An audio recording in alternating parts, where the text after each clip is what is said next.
Hello guys. आज हम discuss करेंगे ट्रांसक्रिप्शन इन यूकैरियोट्स। ठीक है। तो सबसे पहले हम स्टार्ट करेंगे यूकैरियोटिक प्रमोटर से। लास्ट लेक्चर में हमने आरएनए पॉलीमरेज के बारे में बात की थी। ठीक है। अब हम स्टार्ट करेंगे विथ यूकैरियोटिक प्रमोटर। ठीक है। तो ये जो यूकैरियोटिक प्रमोटर है, it is recognised by RNA polymerase 2। ठीक है। क्योंकि हमें क्या सिंथेसिस करना है, एमआरएनए सिंथेसिस करना है। ठीक है। एमआरएनए से प्रोटीन सिंथेसिस करना है, तो जो प्रमोटर होगा वो किससे रिकॉग्नाइज होगा? RNA polymerase 2। अब ये जो प्रमोटर की लेंथ है वो जनरली 200 बेस पेयर्स की होती है। अब ये डिवाइडेड होता है। ठीक है। 140 base pairs for proximal promoter and 60 base pairs for core promoter. ठीक है। अब ये जो प्रॉक्सिमल प्रमोटर होता है, इसके जो सीक्वेंसेस होते हैं, it is mainly for regulation purpose. मतलब वहाँ पे एनहांसर्स प्रेजेंट होंगे, साइलेंसर्स प्रेजेंट होंगे। ठीक है।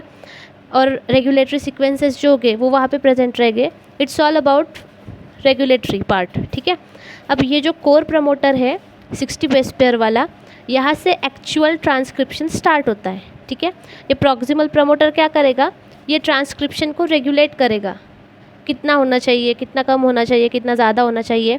It's depend on proximal promoter. और ये जो कोर प्रमोटर है, यहाँ से एक्चुअल ट्रांसक्रिप्शन हमारा स्टार्ट होता है। It is of 60 base pairs. ठीक है। ये प्रमोटर का जनरल स्ट्रक्चर है। ठीक है। यहाँ पे प्रॉक्सिमल प्रमोटर है और ये वाला जो पार्ट है, पोर्शन है, वो कोर प्रमोटर का है।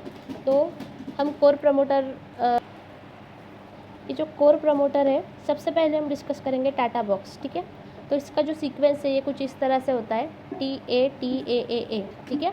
AT रिच सीक्वेंस होता है और ये डिस्कवर किया था गोल्डबर्ग हॉगनेस ने, इसलिए हम इसको बोलेंगे हॉगनेस बॉक्स। ठीक है। देन आता है इनिशिएटर सीक्वेंस। ये इनिशिएटर सीक्वेंस ये -2 से लेके +4 तक रहता है। ठीक है। देन डाउनस्ट्रीम प्रमोटर एलिमेंट, ये डाउनस्ट्रीम में रहेगा +28 से +30 तक। ठीक है। VRE TF2B रिस्पॉन्स एलिमेंट, ये है -32 टू -37, ये अपस्ट्रीम में रहेगा टाटा बॉक्स की। ठीक है।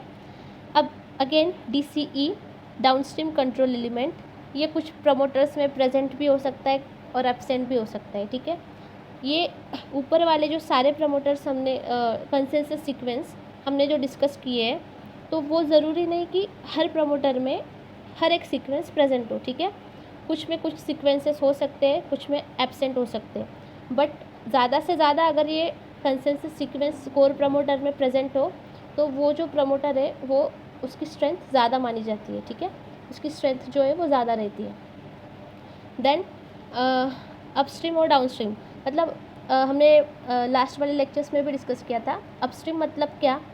जिस भी डायरेक्शन में सपोज आरएनए पॉलीमरेज है, वो जिस डायरेक्शन में काम कर रहा है, ठीक है, हम उसको बोलेंगे डाउनस्ट्रीम। अगर वो इस डायरेक्शन में काम कर रहा है, इस ओरिएंटेशन में, तो ये वाला पार्ट हो जाएगा डाउनस्ट्रीम। और उसके ऑपोजिट वाला पोर्शन ये हो जाएगा अपस्ट्रीम। ठीक है। देन हम डिस्कस करेंगे जनरल ट्रांसक्रिप्शन फैक्टर्स। ठीक है। आज हम डिस्कस करेंगे फैक्टर्स फॉर इनिशिएशन। इसमें आता है TF2D, ये सबसे लार्जेस्ट फैक्टर है, सबसे बड़ा है, और ये रिकग्नाइज कर सकता है टाटा बॉक्स, DPE, DC और इनिशिएटर सीक्वेंस को। अब ये जो TF2D होता है, ये जो फैक्टर होता है, ये दो तरीके, मतलब इसके दो सब यूनिट्स होते हैं, हम ऐसा कह सकते हैं। ठीक है। उसमें रहता है TBP और TAF। अब ये TBP क्या होता है? TATA box binding protein. अब ये टाटा बॉक्स बाइंडिंग प्रोटीन क्या करेगा? टाटा बॉक्स पे जाके बाइंड करेगा। TF2D का जो पार्ट है TBP, वो टाटा बॉक्स पे बाइंड करेगा और DNA को बेंड करेगा। ठीक है। अब ये जो TBP है वो सीक्वेंस स्पेसिफिक नहीं है, मतलब जहाँ पे मेल्टिंग फास्टली अकर हो सकती है, जहाँ पे मेल्टिंग फास्ट हो सकती है, वहाँ जाके ये बाइंड करेगा। अगर टाटा बॉक्स की जगह कोई दूसरा सीक्वेंस रहता, वहाँ पे मेल्टिंग फास्ट होती, तो ये TBP जाकर वहाँ बाइंड करता। ठीक है। बट टाटा बॉक्स पे बाइंडिंग होती है, मेल्टिंग होती है फास्ट, इसलिए ये जाके टाटा बॉक्स पे बाइंड करेगा। देन उसके साथ एसोसिएट होता है TATA binding protein associated factors. अब ये 13 से 14 फैक्टर्स रहते हैं TAF के, वो एक TBP के साथ एसोसिएट होते हैं, ठीक है। अब ये TAF जो है वो रेगुलेटर्स के साथ भी इंटरेक्ट कर सकता है, ठीक है। ये दोनों मिला के क्या फॉर्म करेंगे, TF2D। नेक्स्ट फैक्टर है TF2A, ठीक है। अब ये जो होगा ये TBP के अपस्ट्रीम में बाइंड होगा, ठीक है। सपोज़ यहाँ पे अगर टाटा बॉक्स यहाँ पे है तो ये इसके अपस्ट्रीम में, मतलब इसके इस वाले डायरेक्शन में जाके ये ए वाला जो फैक्टर है TF2A ये बाइंड हो जाएगा। इसका काम क्या है, यहाँ पे जो BRE है उस पर TF2B को रिक्रूट करना, ठीक है। ये ए कहाँ पे बाइंड होगा, TBP के अपस्ट्रीम में, ठीक है। और इसका काम क्या रहेगा, BRE पे बी वाला जो फैक्टर है TF2B इसको रिक्रूट करना। देन आएगा TF2B, ठीक है। अब ये TF2B TF2A से रिक्रूट होगा और BRE पे जाके बाइंड हो जाएगा, है ना। अब ये क्या करता है, प्रमोटर का ओरिएंटेशन डिसाइड करता है, ठीक है, किस डायरेक्शन में फंक्शन होगा वो सब डिसाइड करने का काम किसका रहता है, TF2B का रहता है। अब ये है सिग्मा फैक्टर की तरह, जो प्रोकैरियोट्स में RNA पॉलीमरेज के साथ जो सिग्मा फैक्टर बाइंड होता था और वो क्या करता था, RNA एग्जिट चैनल में स्टक हो जाता था, तो उसी तरह यूकैरियोट्स में TF2B क्या करता है, RNA एग्जिट चैनल में स्टक हो जाता है। वो हम आगे पढ़ेंगे, ठीक है, प्रोसेस जब देखेंगे तब पढ़ेंगे। अब ये है TF2F।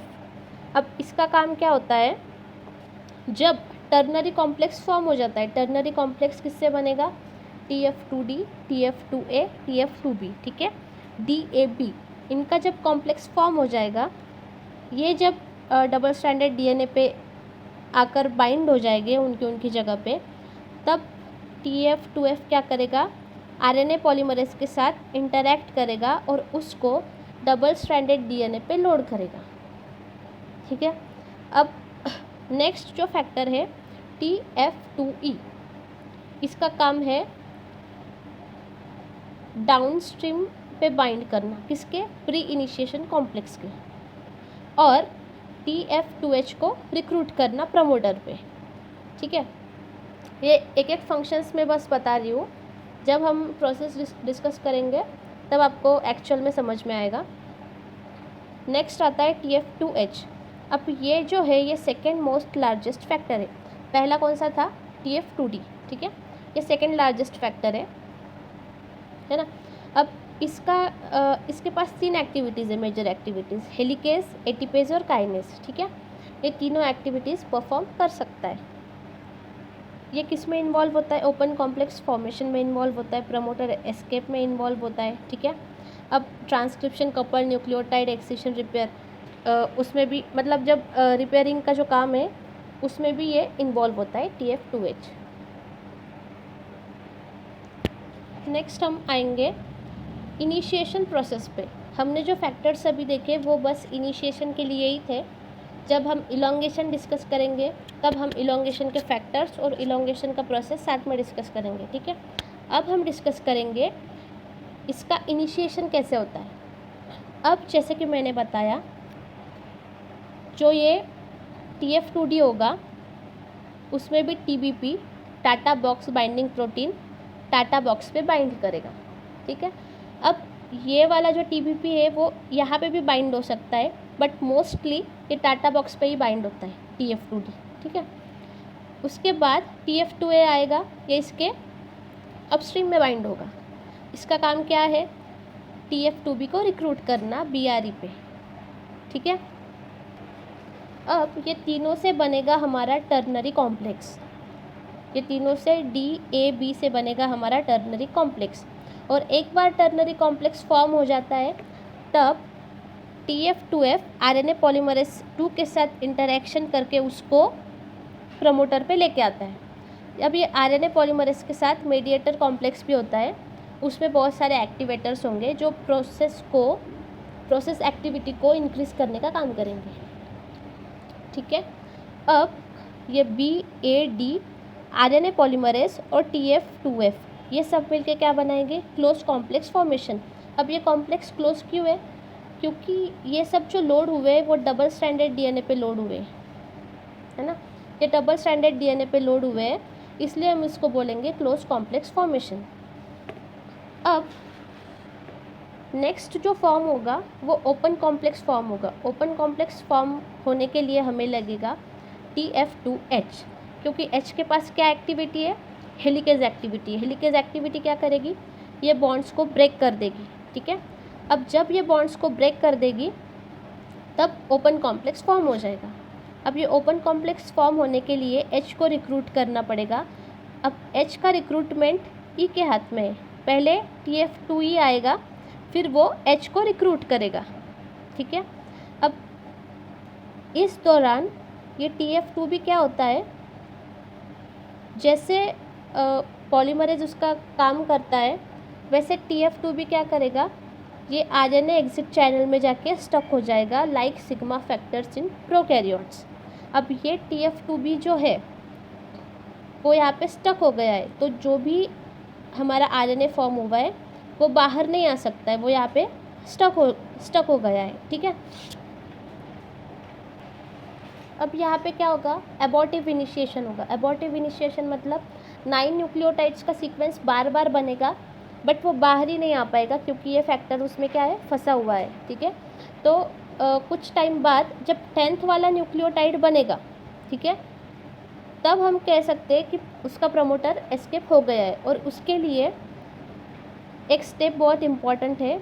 ये जो सीक्वेंस है RNA पॉलीमरेज पे, RNA पॉल 2 पे, YSP TSPS, उसका जो 5th वाला सीरीन है, ये वाला 1 2 3 4 5, इस पे फॉस्फोराइलेशन करने का काम कौन करेगा? TF2H।